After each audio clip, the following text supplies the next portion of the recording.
Welcome to Holistic Emails, Email and More, a Q&A with. Every 2 weeks, we showcase a different topic and have different expert panelists join us. It's not rehearsed at all. And you, the live audience, get to ask us your burning questions about the topic at hand.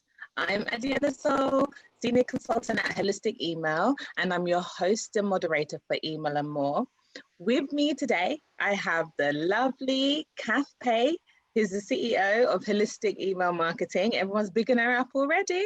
I have John Thies, who's the CEO of Email and On Acid. And I have Annette Forcier, who's the CEO of Email Boutique. Everyone give a wave. There we go.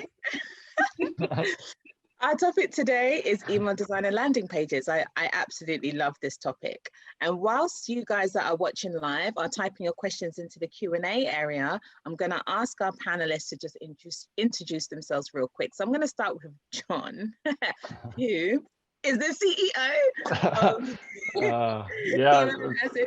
So John, please give our audience a quick intro about yourself, Email and Acid, and anything else that you'd like to share. Well, thank you so much for the introduction. So I'm John Thies, CEO, co-founder of Email and Acid. I'm absolutely delighted to be here with Kath and Annette, two amazing folks in the industry. I'm going to learn from them as well. Just a little bit about Email and Acid. We're in the business of ensuring you deliver that perfection, right? So that pre-deployment process. We all know there's that fear of hitting the send button and making sure that everything's prepared properly. And so we ensure that you put your best foot forward and that your message gets across as intended, no matter what medium or what platform you're engaging with the email, or your subscribers are engaging with the email. I love Email on Acid, even though, I had my little blooper, but there's been a few brands that I've worked with in the past that rely heavily on Email on Acid to make sure that everything is in tip-top, shape before we hit that send button. So yeah. Okay. Annette, please, CEO of Email Boutique, please give a little intro to yourself. Well, thank you very much for having me. I'm Annette Forcier. I'm founder of Email Boutique. I design and develop emails and landing pages. So I make sure that all the HTML is beautifully crafted, and I work together with teams and designers to come up with the ideal email design. I code the email and then I'll test it before it's deployed. I work with a lot of ESPs. I think my list is now at 31 different ESPs I've been working with. And yeah, I'm really active in the email network with the Women of Email as well as the Email Geeks. I have learned a lot in these groups, and so now I'm in the position that I want to give back as much as I know as well. Amazing. And I know a lot of you know who Kath Pay is, but for those that are joining us for the first time, Kath is the CEO of Holistic Email Marketing. So please, Kath, please give us a little intro about yourself. Thanks, Adiola. So fantastic to have John and Annette on board. Really, really happy to have them here today. I think I'm going to be learning a lot from you guys as well. So same. Can't explain how excited I am. So Holistic Email Marketing, we're a boutique, second time the word pattern, a boutique email consultancy with a focus on the customer journey. So that's why we're called Holistic Email Marketing. And I work very closely with Adiola. She's one of our senior consultants. And so we help clients with their strategies and just trying to take their email up a notch. As far as I go, I've been in the industry for over 20 years now, and I get excited by it. As you can see, I'm excited about being on today. I still get excited about it, and there's still, I don't know, it's a great industry to be in. So yeah, great. Definitely. Okay, thank you guys. I think this is definitely the perfect panel for this topic when it comes to email design and also landing pages. And it's amazing that we've got some C-suite level panelists today to share their insights. So again, like I said, for those watching live, please feel free to ask any burning question that you may have. But for now, I'm going to kick off with this one. So there's more to email design than just designing the email. what else needs to be taken into account? Who wants to start this off? I can take it. Go ahead. Yes. Well, yes, there is more than to think about before starting designing an email. What I run into a lot is email is still designed like a print piece. So oftentimes I receive a PSC or any other static canvas design that is supposed to be an email in the end that has to work on all kinds of devices and in different email clients and on different screens like this across all the platforms. So it's simply not possible to do it that way. Yeah. So we have heard about design systems and different ways of fixing this workflow because it's really broken. It's what we inherited from print. We have to stop doing this because the design on a static canvas is being signed off by the stakeholder, and that's what the expectations are in the end. I cannot deliver that. You know, I cannot deliver a one piece that will work across all these platforms. So when we design emails, we have to take it apart and think of the content that's going in there first, I think.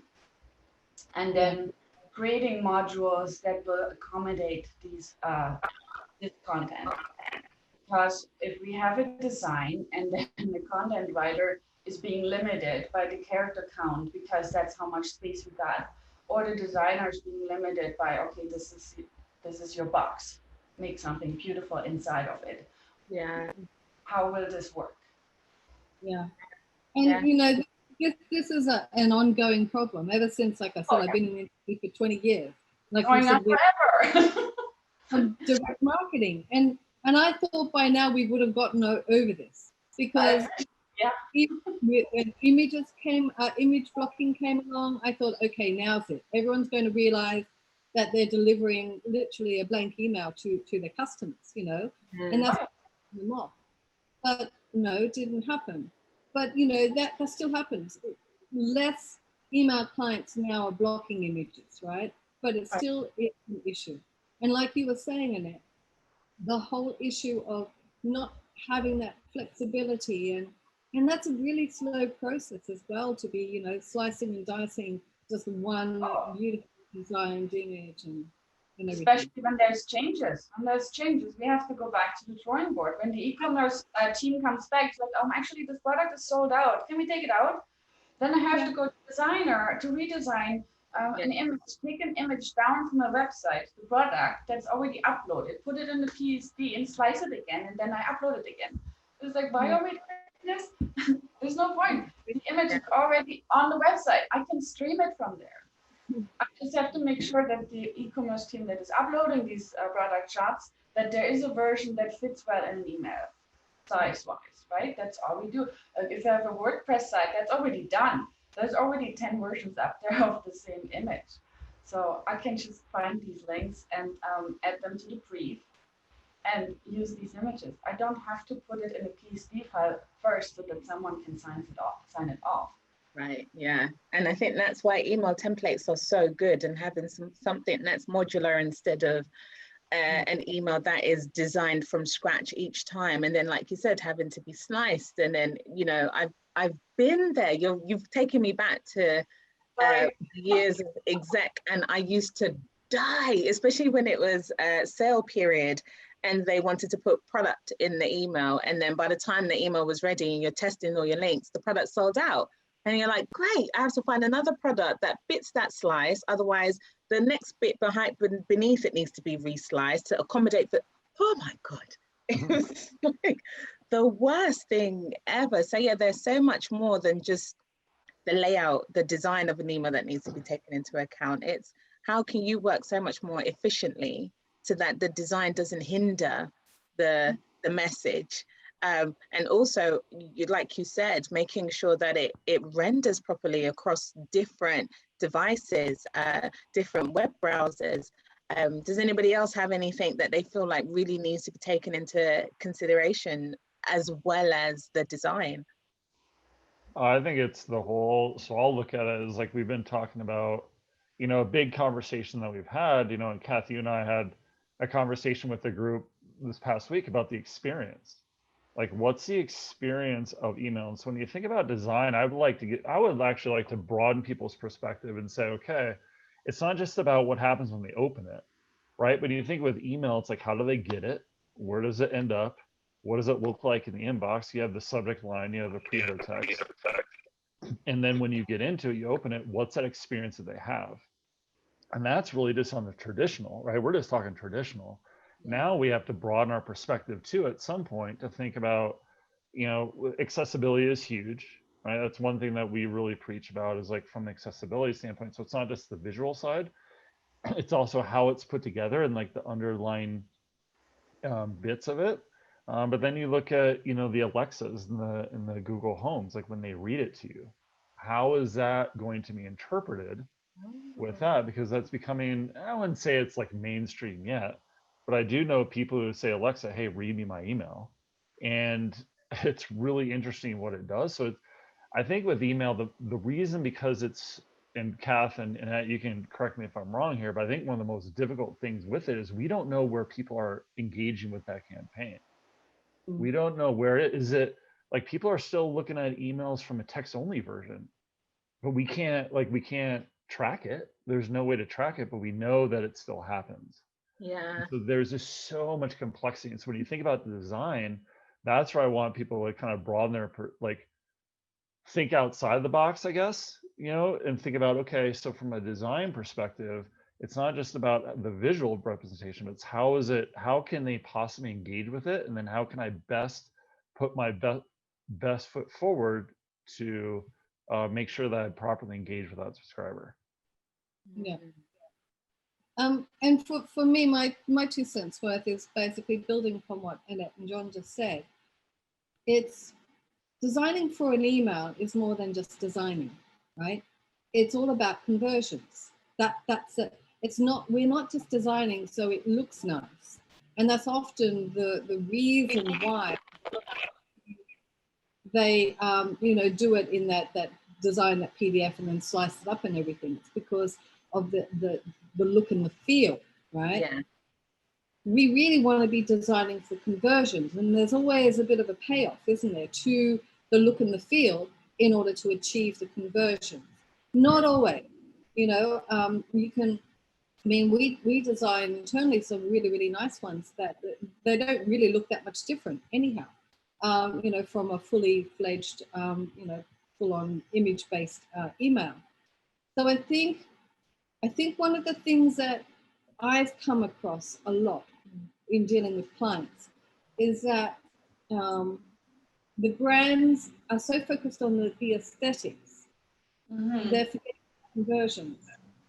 And so I think we need to understand we're in this to actually be, selling, converting, however, you define that. And on that basis, then we need to start looking at it differently and start to sort of think about things differently.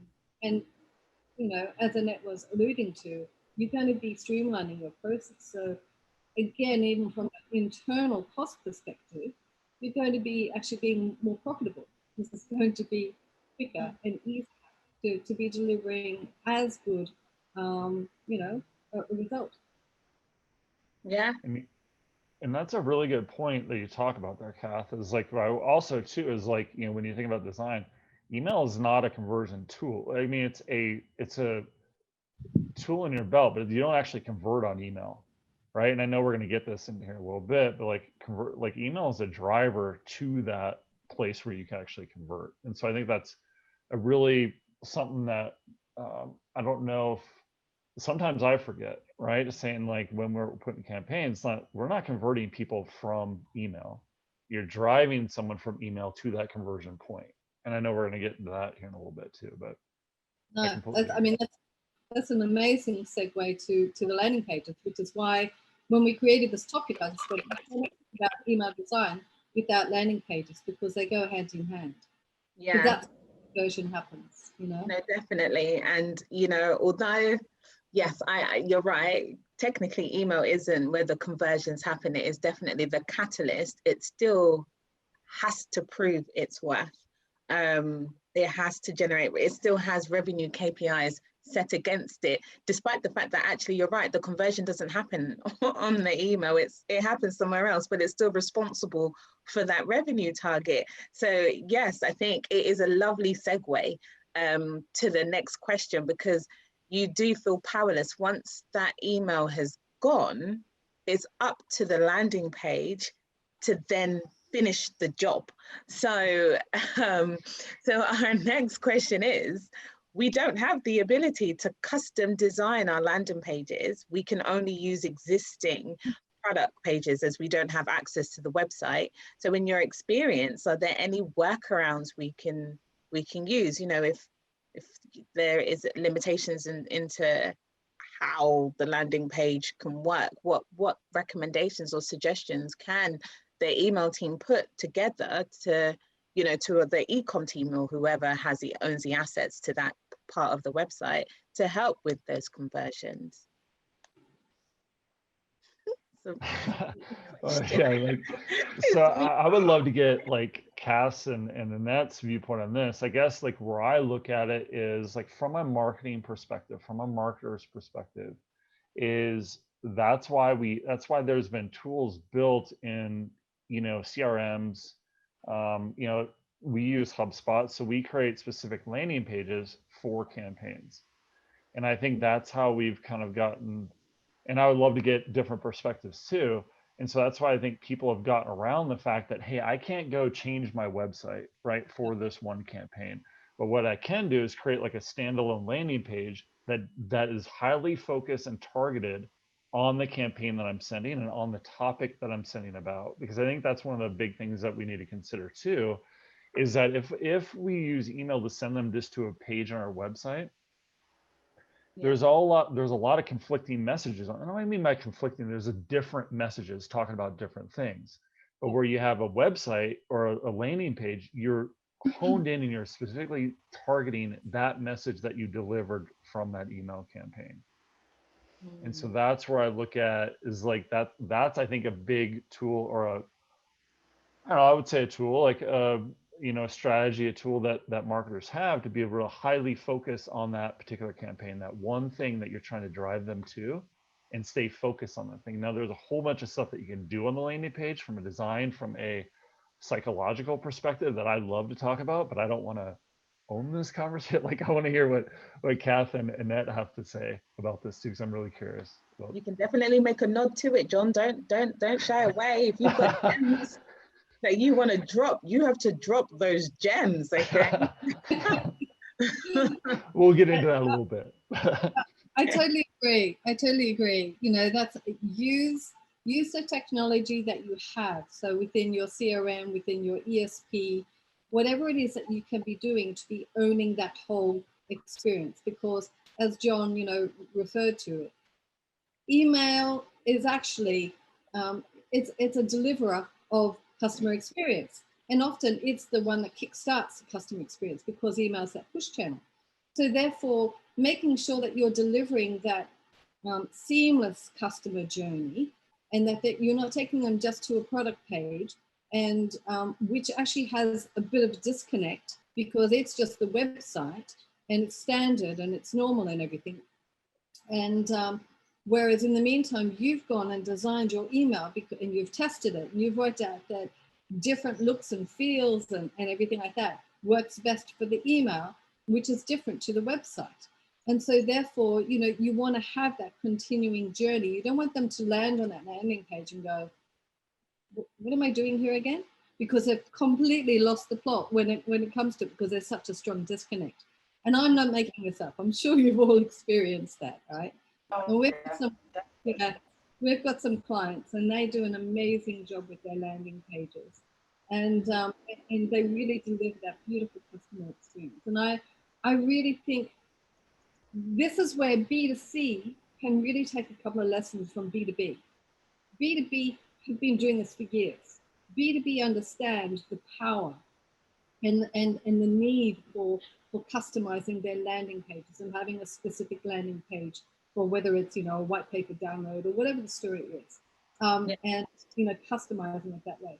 B2C tend to just go, oh yeah, but we've got a product page, so we'll just take them to that. Yeah, so, you know, the big problem is, of course, is getting buy-in and getting permission to be able to do this. And of course, you can always just say, listen, can we just test it out? Can we just, you know, give it a go? And we'll you know, we can do an A/B split test, send 50% to the regular product page and 50% to the landing page. Do that multiple times, of course, and see how, you know, if you actually get a better, because you're giving the customers a better customer experience, if you get a better result there.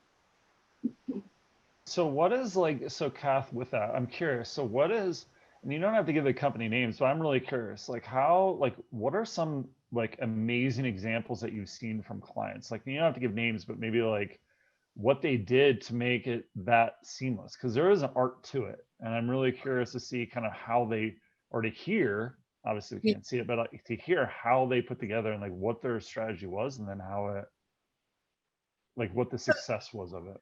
Yes.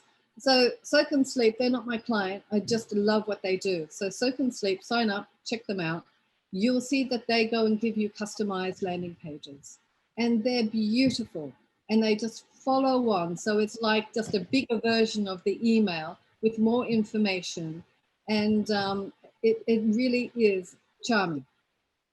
The brand that we work with, which does this incredibly well, is Printerpix. And so again, sign up to them and they do a great job. They will go in and they will say, okay, we've got, because they sell, you know, like printed cushions and you know, paintings, pictures to put on your wall and things like that. And they will create an actual landing page for that particular theme that they've got there. And they will carry on the same copy. So if they're using a particular phrase, they will carry that through. All of these are little indicators, little nods, little assurances that, oh, I'm in the right place. Yes, I came here because I liked that.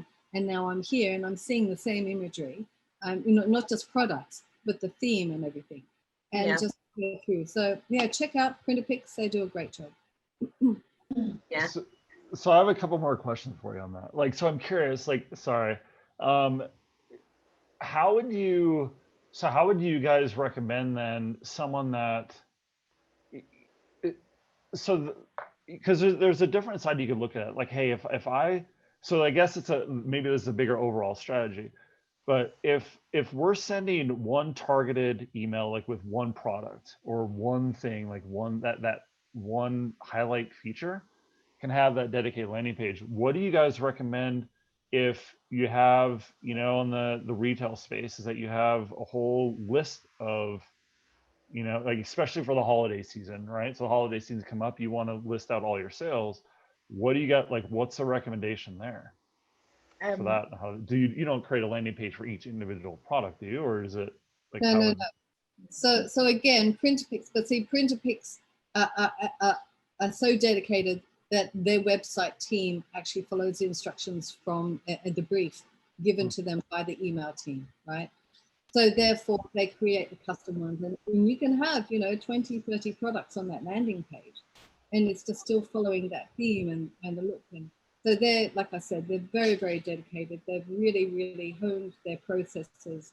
They've made it, you know, and they work smartly in order to do that. But I understand not everyone can. Yeah. And on that basis, when you're doing just using your CRM or your ESP to create the landing page, you're going to have some limitations. And that's why I was saying, I think, you know, do that and try to build a business case for then getting the web team on board to being supporting you and supporting your email. So, but you need to do that business case, possibly using your ESP's technology in order to do so in the first place. I've seen a few brands. One that comes to mind is Topshop, and they make their landing pages work hard for them. And I know that we have a question actually from Emily that I am going to put to you guys live. But a great way, you know, just to answer your question, John, is to have CTAs actually within your landing pages. So you'll see that brands will have a beautiful, you know, kind of banner within their product pages that point to relative products or relative categories that still sit within the same theme. So although they're showcasing product and they know that they want to get a little bit more, so let's say it's Christmas, and there's outfit inspirations for Christmas or New Year's, there'll also be a banner that will promote the accessories that also sit within the same category. So therefore the landing page is doing two jobs at one time, and I think that's very clever. But again, yes, you have to loop in with the web team. There has to be some form of a business case, but you can also add that in as a test. So you know, I think Kath was alluding to it before, where half of the traffic can see your standardized landing page and the other half can actually see the more custom version where it has different call points within the product pages, you know, pointing you to other areas that are still in keeping, which I think is a really smart idea, and it also saves on having to send multiple emails. But I want to get to Emily's question, and it's along the same vein.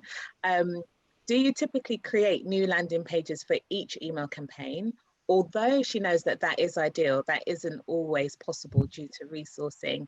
So, you know, do you guys have any tips or tricks? I mean, I just gave one, but do you guys have any tips and tricks in terms of creating new landing pages each time? It's definitely not feasible all the time. I can take on this question, well, there's multiple things. First, sometimes I have been in a situation where it wasn't possible to get the web team on board because the companies often work in silos still, and the web team is usually busy. I have never seen a web team that has a lot of time on their hands. So usually it is something that the landing pages are owned by the marketing team or even the brand team as well, which is a good thing because then the brand team can bring in or their expertise, making sure the landing pages are on trend. And today we have a lot of tools on our hand. There's Unbounce, for example. It can be, it's particularly for creating landing pages off the website. So the marketing team can own these channels themselves and work together with maybe someone from the web team to see that the code is correct. And Unbounce is also designed for professionals that don't necessarily have to code the whole website. So it is a bit of a migration of it. And so that is a possibility. Then there's the email service providers like Marketo. They also offer options to create landing pages. So and I bet there's a ton of other tools out there that can do that. And what I am using is templates, for example. So I create landing pages with particular modules, and you don't need a lot because, as we just said, we want to narrow the landing pages down. We want to take that noise out that we have on the website to direct the subscriber or the visitor to do one thing only. So there's no navigation on it, and then we take the footer out. It's just the basic information of social media maybe. And then the main message that matches wherever the user came from. It's not just email. The landing pages can also be used by social media channels, right? So we can direct people to the same landing pages from multiple channels.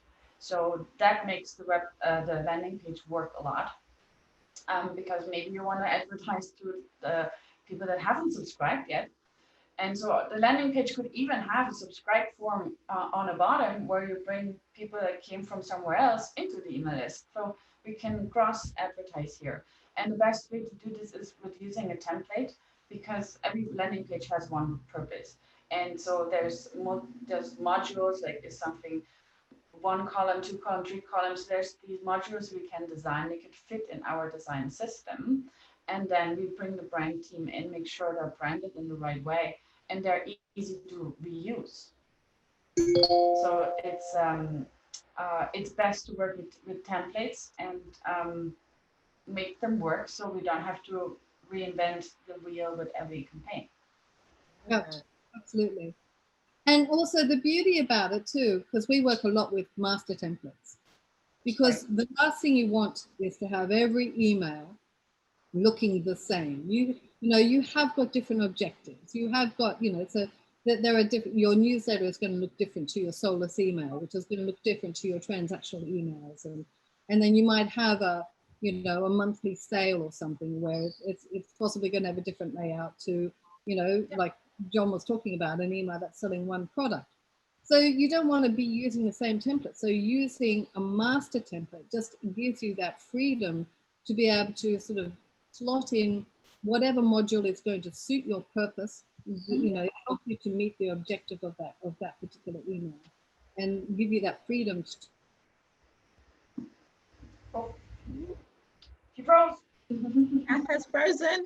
Yes. Oh no, Antigua, come back. Oh. I can pick up on that job because master template is my favorite subject.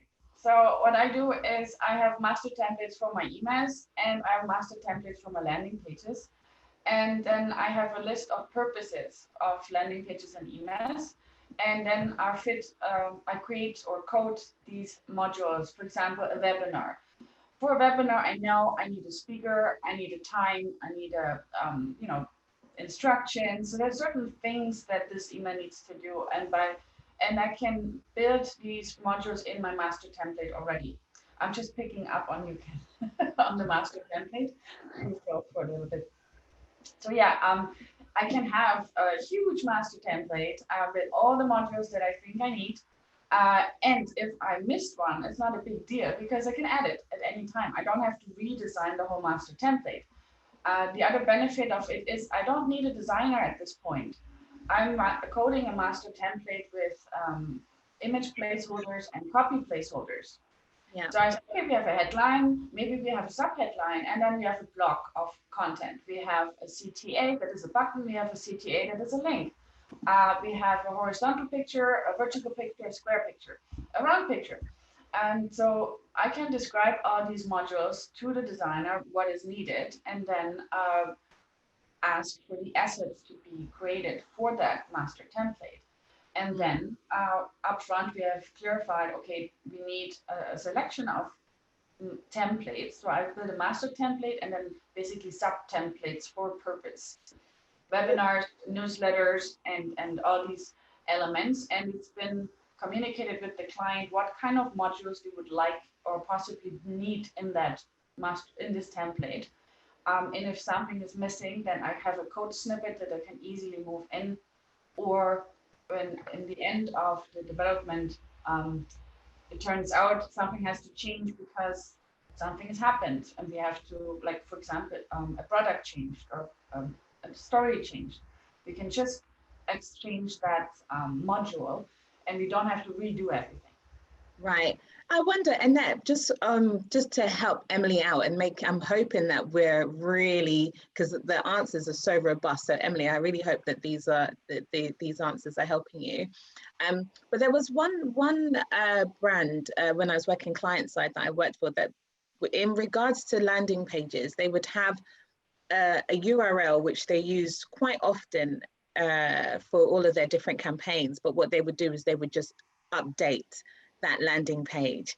So each time there was a specific campaign, instead of creating a new landing page, they would just update the existing one and point the traffic to that page, which meant less design, less effort for the web team. There was something that was already constructed. They would help them out a little bit by saying, okay, we want these things at the top. So it just made it a lot more easier, but it meant that there was a page that they could constantly refresh and update, which saved on time, but also made the customer feel like they were going to a brand new page, a brand new experience, which was actually quite clever. So was that similar in regards to what you were, kind of pointing out to in terms of having your templates and modules? Yeah, I would say so. That's what we did at Hootsuite, for example. So if we had a campaign and it was clear in the brief, okay, we need social media assets, we need an email, we need a landing page. What are the assets that we need? We had this listed out in an Excel sheet or Google sheet, and the measurements next to it. So the designer knew what kind of assets to create and what size. And so, there's a hero for the email, there's a hero for the landing page. They might vary in size, but they communicate the same story.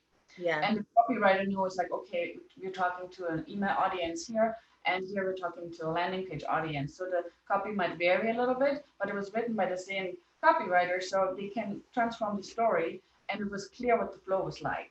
Yeah. And same as, you know, with social media, we just have one image that has only room for a little copy, and so that has to match whatever the user's experience and when the person comes to the landing page. So it's a lot of things we are creating, but we're working with templates because that's the smartest way. And so it's very easy to turn this around. And if there's a change in one of these images, then we can do them at the same time and update them at the same time. Very efficient. I love it. Okay. So can I have a little quick little? Oh, go ahead. I love what Annette just referred to, right? Because I'm very passionate about this and I've written a lot about it. The difference between email as a push channel and the web or the landing page as a pull channel, right, is quite stark. So as a push channel, and again, even John alluded to this earlier, as a push channel, email needs to just drive the traffic to the landing page, right? So that means that sometimes the distinct buy now, shop now, you know, things like that aren't necessarily appropriate, because what you're doing is you're planting the seed. You're saying, you're suggesting, you're saying, what about, how about, what if, you know, that kind of thing. Whereas once you've got them onto the landing page, then they've already been enticed. They're there now. They're more, you know, they've got a certain level of intent. That's when the call to actions would be different. And so therefore the copy should be different as well, should be reflecting, because this is now at that conversion stage, whereas the email is more that, you know, suggesting and tempting and everything like that. So those things, you know, can be good to keep in mind. So you kind of look at it as like a sales process, right? So you have your openers, right, which is the email, and then the landing page is the closer, right? So like whether you look at baseball or whatever, you have your starter, which is email, and then you have your closer to really kind of have them engage the way you want them to engage, whether it's buying something, downloading something, anything like that. Interesting. I love that concept. Mm-hmm. I like that. Oh, I like this analogy that you've sales openers and closers. Yeah, I think I've never actually thought about it like that. That's really good. I would love if we could manage in this webinar to have a theory based on romance. Skip Fedora twice on our on our webinars has managed to link emails as a theory to like romance. When you're signing up for an email, it's like asking a girl for her number. You just don't go straight for the kill. So straight for the kill. I'm sure we could, because the way I see it as a 3-step process of conversion. The first step is to get them to open it up, and you use the subject line and the from name to do that, right? So I'm sure that could be the, you know, maybe we're on an online dating site or something, and that's your kind of, you know, hey, you know, you just sort of, just a little kind of like the prompts in a dating app, like, you know, what do I geek out on? And you're like, oh, Star Wars and hello. That's like the subject line. The next step is to actually have the body of the email actually supporting and reflecting and, you know, being true to what you were promising. Right? Making sure you're not catfishing. Yeah, not blank promises. We don't want any blank promises, okay? You don't want to get blackmailed or something. Blacklisted, not blackmailed. And then of course, if that all works out, then you go on the date, and that's the landing page. I don't know. Just put it up. There we go. See, look at that dating analogy based on email. Love it, love it. Absolutely love it. Okay, so talking about delivering on promises and not catfishing within the email, there's a question here. We have a very limited color palette to work with. which means that all of our emails and call to actions look the same. But some call to actions obviously are more important than others. So do you guys have any suggestions on how they can leverage? That's how you know that this isn't rehearsed. Leverage CTAs that need a little bit more prominence than others, bearing in mind that the color palette and everything else is very limited. I can speak to that because often we think of CTAs as button or text links only. The human eye actually sees an image before text. So an image is also a CTA. So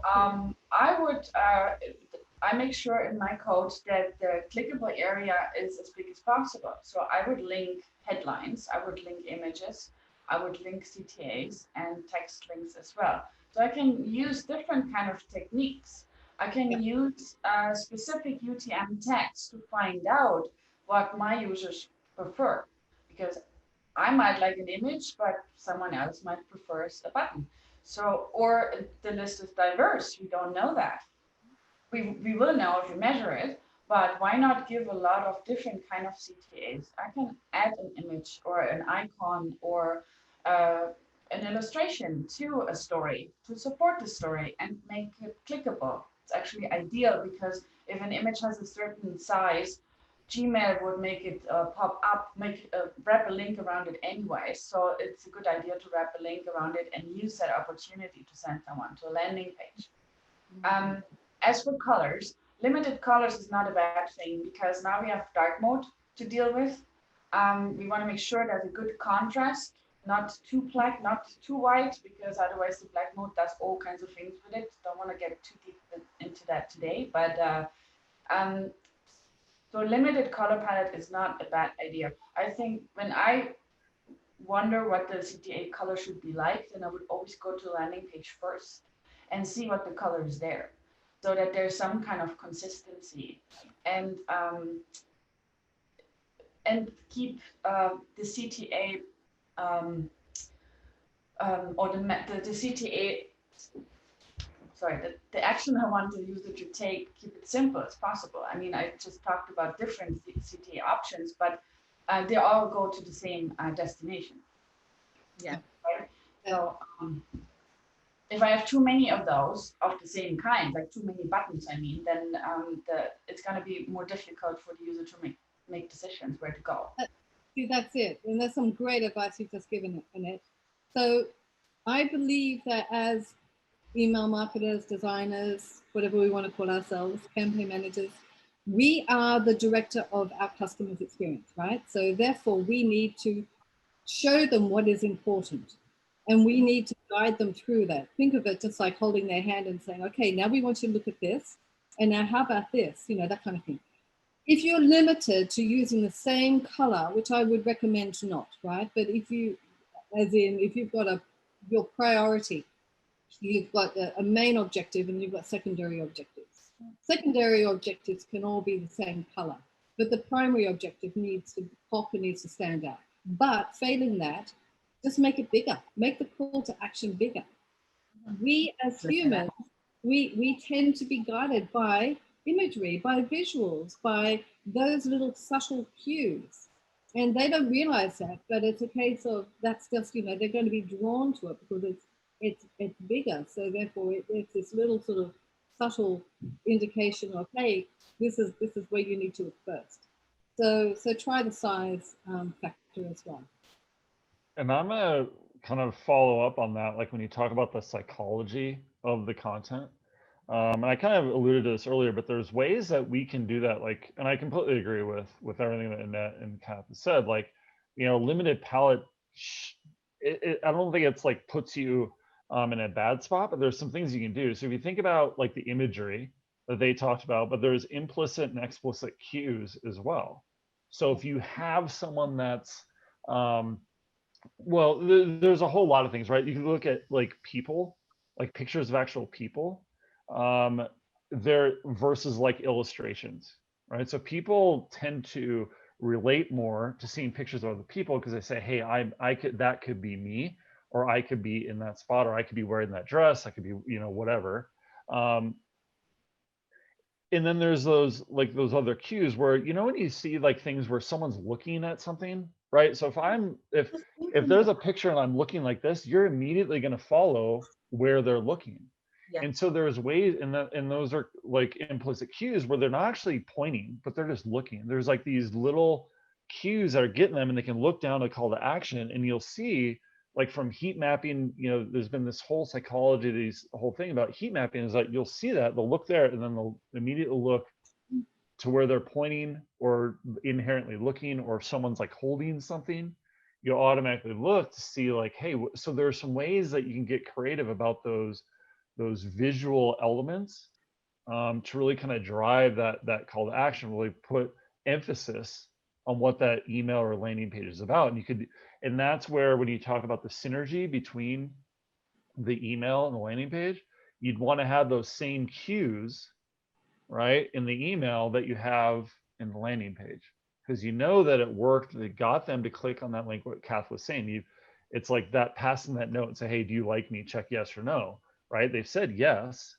So now, is there a way that you could use those same cues, that same psychology on that landing page as well? And there's so much that, like, I could go on for hours about like how you price things, like the lettering, like what Kat said, like making things big, like this little thing. Did you guys know that that we as humans interpret a bigger dollar sign to seem more expensive? So if you think about that, is we interpret that as being a bigger number or more expensive. So if you're you know, if there's a sale, make it bigger, make that dollar sign bigger than the dollar, bigger than the numbers. If it's you know, you're asking for donations, make that dollar sign smaller than the number. It's really it's crazy, like some of these things that can go so into cool. it. See, Don, you just dropped some gems. Just that's it. I'm done. I'm out. Mike walks away, logs off.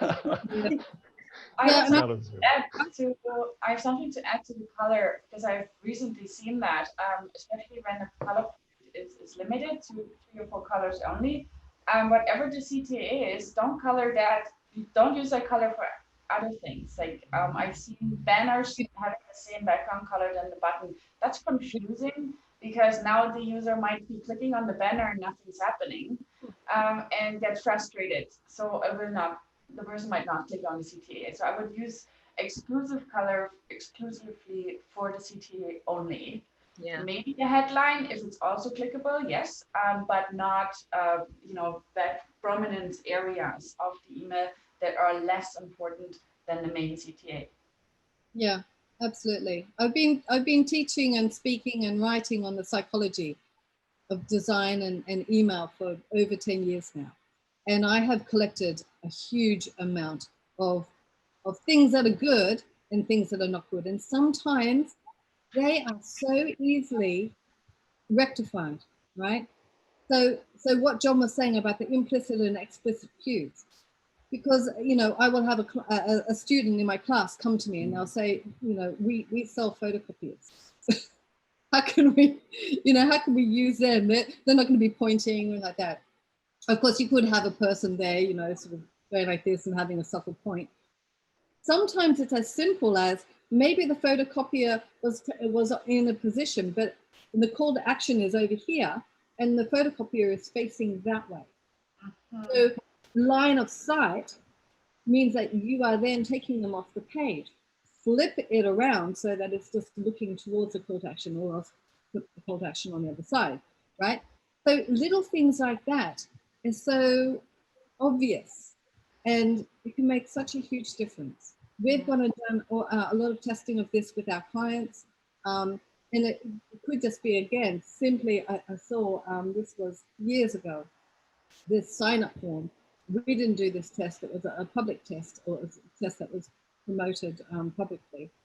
And they ended up allocating or deciding that the result was different because of a different reason, and I don't believe so.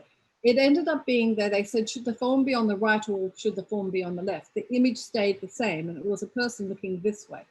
right? Then they just literally said, should we put the form on the left or should we put the form on the right? So the form on the left performed so much better because the person was looking at the form. Whereas they put it down to, oh, so forms on the left work better than forms on the right, which I don't think that was the right, analysis at all. Yeah.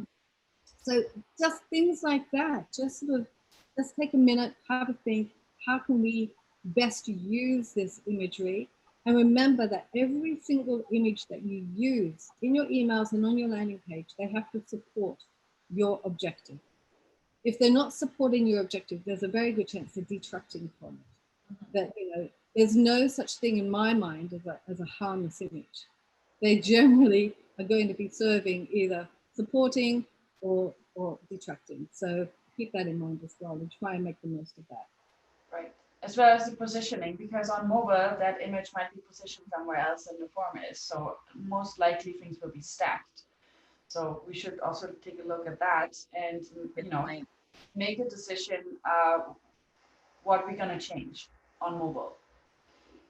Yeah, that's a very good point, actually. Yeah, making sure that your images work for mobile as well. And yeah, how everything is stacked together. Maybe all your images have to look down. So they're looking at Well, look down. Sure, why not?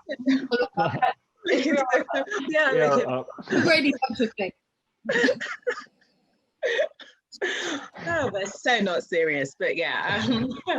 Okay, no, that's really good. I think we've got time for one more question. I'm going to try and make this a nice one because we're coming to the end. Okay, so what's your number one tip that you'd give email marketers regarding email design, or marketers? It doesn't have to be. So number one tip you'd give marketers regarding email design.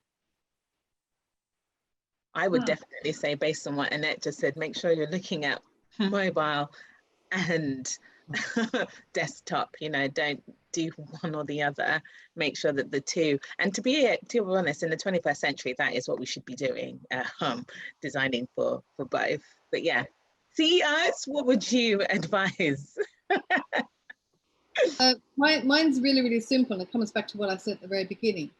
Design for conversions. And if you design for conversions, everything that we've said here is totally relevant because everything we've been talking about is conversion based, not just aesthetically based, So design for conversions, and therefore that also includes landing pages, right? So, make sure that customer experience is seamless, is there is no disconnect. But yeah, that's what I would just say.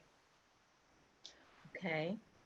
My advice would be to work in teams and not silos. I think designers should be hearing from marketing specialists and results, the numbers, making design decisions that are number based and not gut feeling based. So proving design that way is easier. And actually listening to the subscriber, what they like, not what I like or the designer likes. If we share that information and the results that come out of our design decisions, we are closer to what our subscribers actually are looking for.